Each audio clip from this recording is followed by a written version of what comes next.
Hello friends. Now let us take up the concept number 2, 2a.2, variable and data types. In the previous concept, I explained to you what is variable. Computer variable. Variable is the named memory container in which a constant is stored which may be replaced with another value. That is variable. And data types. Actually, why data types are required? Before that, uh, I refer the previous example what I explained. You invited 10 guests for dinner, 10 guests for dinner, and they are 5 adult people, 3 children, and 2 babies. 5 adults, 3 children, and 2 babies. Why you are making this classification? Just apply. Here, everything, every element, you have to analyze with a analytical brain. You have to see that then only whatever reasons you have in the real life, almost same reasons are applicable for computer concepts also. Now 10 guests you invited for dinner. So simply 10 into 10, 100 units of food you can prepare. But because of this classification, you never prepare 100 units of food. That you know. Suppose adult person consume 10 units of food. Let us say a child may consume 5 units of food, and a baby may consume 1 unit of food. If you take this one, 50, 15 to 67. So because of this classification, what benefit you got and all that I need not explain. You know it very well. The same logic is applicable for variables also. Actually, there are two principles. For regardless of the nature of the data, nature of the variable, allocate same amount of space. For any data item, allocating same amount of space. That is one way. Other one is depending on the nature and size of the data, allocating different amounts of space. Once again I repeat, for all types of data items, allocating same amount of space. That is one alternative. What is the second alternative? Classify all the data items depending on their nature and quantity and allocating different amounts of space. That is second alternative. Which alternative is prudent? 100% second alternative is prudent, because why I am telling on your behalf, you are following this principle in real life. So the same principle, you are making classification, you are not doing 10 into 10 100 units of food, you are classifying them and you are preparing around 67 units of food. That's why the same logic is extended for data types. The second alternative is prudent. Okay. Once you are convinced with this logic and prudency, now let us come to data types. If you take data items and all that, their nature is different, their sizes are different. Suppose let us take your age.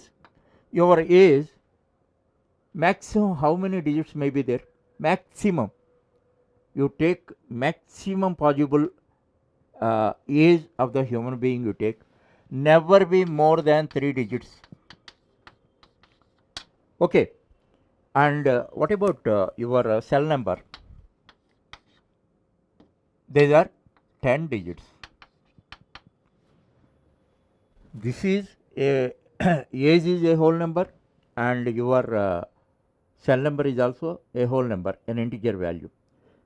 Is it a prudent practice to allocate same amount of space for both?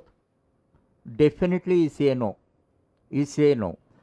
And that is the prudency. That is one way, because size, here what is our consideration? size of the data.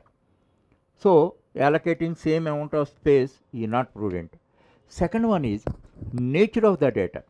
If you have to understand the nature of the data, I give you a different example. Class number, section, height. These are your data items only. Class number, you are belong to 12th class, is always, it is always a whole number, an integer value. And as far as section is concerned, normally it is represented with a single character, A section, B section, C section, D section, like that and all that. This single height, height always like this, because even it is your height is exactly 5 also, you should not represent it like this. Its nature is 100% whole number. Always your class number is 10, 11, 12, like that and all that. Never be 12.5 or 12.1 and all that. Here, as far as age is concerned, even it is 5 also, you have to represent a 5.0, because after few months it varies. It may be 5.1. That's why its nature is a real. This is a real, what you call in mathematics a real number or fractional number, whatever you call integer number. It represents whole values, and this is a single character, and this is known as character in programming languages. Okay, so basically we are classifying all the data items into three types. First one is whichever is representing the whole numbers, that is integer. As far as whole numbers integer is concerned, you have to take it in a broader way. That is actually mathematical meaning. Whole number of minus value, negative values, 0 as well as positive values. All are integer only. Don't take only positive values. Okay. Character. Character means it represents single character, and it should be actually as a matter of rule, syntax rule, all single characters only have to take. Those should be enclosed by single quotes. Single quotes. So character means you have to take in a broader sense. In the previous class, previous topics I explained. A is a, this is also a character. This is also a character. This is also a character, and this is also a character, blank character. And you get a doubt. Actually, if I write 5, what is it? What is the type? You definitely say it in integer. And I have written 5 here. Again, you are confused. Now, if these are enclosed by single quotes, single quote is a C operator, already explained in escape sequences, that you just recall. So, now if it is enclosed by single quotes, then you have to take it as 5 character. 5 character means 5 symbol, you are taking into consideration of symbol only. This is 5 value, that is integer. If you don't enclose with single quotes and all that, that is value 5. What you think of 5 and all that are 5, that constant. This one is different. If it is enclosed by single quotes, you have to take it as 5 symbol. One symbol we are using to represent 5, that 5 symbol. That is the difference. These are minute differences. You must strictly follow that and register in your brain. You should not be confused. Next, as far as real numbers are concerned, in programming languages, these are called floating point values. You should not use real. Real means just remember that, nothing wrong. But whenever you are using it, you must call it as floating point value. Actually, it looks somewhat odd.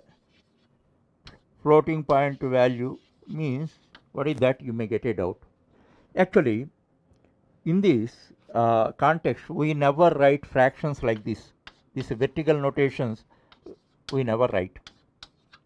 We write decimal notation only. How you write normally? 123.45 or otherwise 12.678, like that you write. Actually, let us take a value. Let us take a value that is 12.345. Now you are giving a value to this. Now just I am changing one point. I moved the point from here to here. Then what is value? 1.2345. Suppose I moved this point to here, 123.45. I moved this point here, 1234.5. How we are changing values? In this case, now I have given 4 examples. How you are able to change values? Simply moving the point, their values are being changed. That's why it is called as floating. By floating the point, we are changing the value. That's why in this context, for the programming languages are concerned, it is not called as real number, it is called as floating point value. By this discussion, what we understood, it is a prudent practice to classify the data types. For that purpose, basic classification, we have made the basic classification like this: integer, floating point. Floating point means nothing but what you call real. In mathematical terminology is real. Next, character. Basically, we are classifying all the data types into three types. And actually, for representation, for encoding purpose, you cannot write this much big terms and all that. So it should be simplified. That's why C language simplified, not only C language, in other advanced languages like C++, Java, C#. In all languages also, certain coined words are created. These are called keywords. That means a language device are coined certain terms and all that, and they have a specific meaning and purpose. We must use them for that purpose. If you want to write integer, you must write int only. You should not write this one, because your system cannot recognize that. Your C compiler does not recognize this. So you must represent integer as int, floating point as float. All these keywords are in lowercase. Already I told you, most language oriented terms are in lowercase, except a few. All are in lowercase. Next, character is represented by char. So whenever you have to represent these types, you have to, in programs for coding purpose, you have to use these terms. And example already explained to you. Integer represent whole numbers of a negative or 0 or positive. All come under integer category. Second one, floating point. Floating point means real numbers.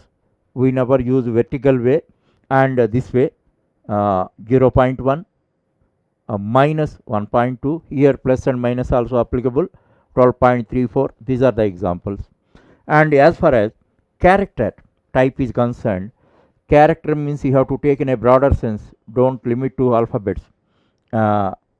This is alphabet, this is a digit, and this is a symbol, and this is a blank character. But if you have to represent character, means they should be, that character should be enclosed by single quotes. Otherwise, now 5 if you write, by default it is treated as an integer. Whenever you put this one, it is treated as a character, 5 character. This is 5 value. The difference is there. That minute difference you have to take into consideration. Thereafter, size. Actually, for all our botheration is only for the sake of size, because we are not preparing same amount of food for all categories of guests. Adults different amount, children different amount, and babies different amount of food. In the same way, for integer, 2 bytes, it takes 2 bytes of memory space. A floating point, it takes 4 bytes of memory space, and character takes 1 byte. That you must remember. And finally, what I would like to tell you, data, whatever data we use on a computer that is stored in the computer memory in the form of variables. We never loosely dump it. In the form of variables we store. Variable means a named memory container. In the named memory container you have to store the data, and before choosing the variable you have to select the data type to which it is appropriate. That is the day. That's why we are focusing on data type. Suppose you are talking about your class number. Class number means, now I am telling you regarding your class number I am talking about, and I am talking about your section, I am talking about your height, I am talking about your age. 4 data items I have taken. Now come to this point. Now for these variables you have to declare. Before that you have to choose the data type. Now class number. Class number is always 100% integer value. So its data type is int. Section. Normally it is represented as A section, B section, C section and all that. So it is always a character, char type. So it takes 2 bytes. It takes 1 byte. Height, even though your height as on the day exactly 5 also, you should not take it as integer type. It is not prudent, because after a few months your height may be 5.1. Then that's why your height, what is the right type? Float. It requires 4 bytes of memory. Next, age. As far as age is concerned, you may tell int, but some prudency is required in that. Actually, except on your birthday, on the day of your birthday, all other days your age is a fractional one. Suppose your birthday is, let us say, on May 1st.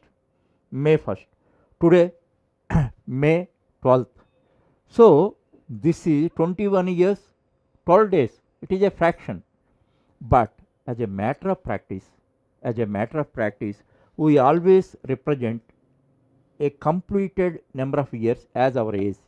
So 21 years. So as a matter of practice it is integer. But a specific program, a situation demands your correct age.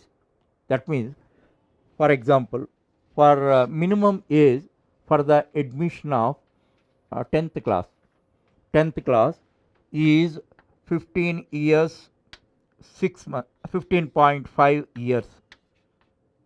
Suppose this is the condition. 15.5 years means 15 years 16 months. That is the minimum age requirement. If you have 15 years 4 months, you are not eligible. So in such case and all that, declaring this one with int is not prudent.